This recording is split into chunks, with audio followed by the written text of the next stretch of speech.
Maglagay lang tayo ng tubig sa ating kaldero. Takpan at pakuluan natin.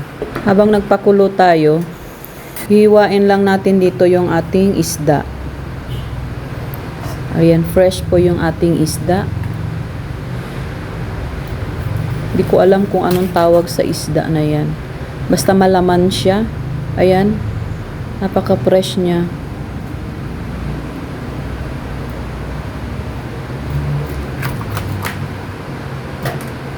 Kaya mas masarap iluto agad yung isda para manamis-tamis yung sabaw niya. Kumulo na yung ating tubig.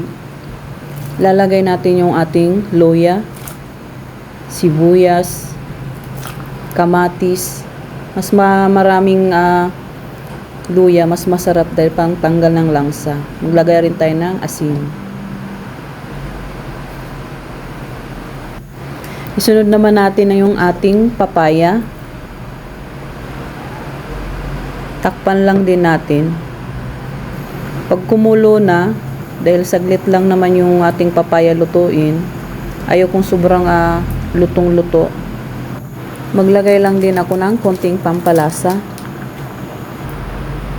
Lagay na natin yung ating isda.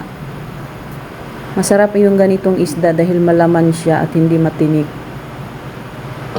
Ayan, takpan lang natin.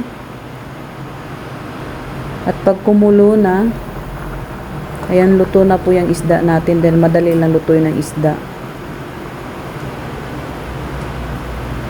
Amoy na amoy mo yung luya dahil maraming luya ang nilagay natin. Ilagay lang tayo ng siling haba at sibuyas dahon.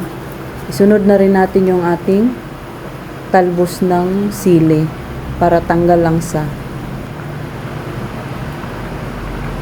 Yan, luto na rin yung ating isda at ready to serve na yung ating lutong tinolang isda with papaya. Kung ikaw ay di ka pa nakapag-subscribe sa aking channel, huwag kalimutang pindutin ang bell button para palagi kang updated sa aking mga simple recipes. Maraming salamat sa inyong panonood.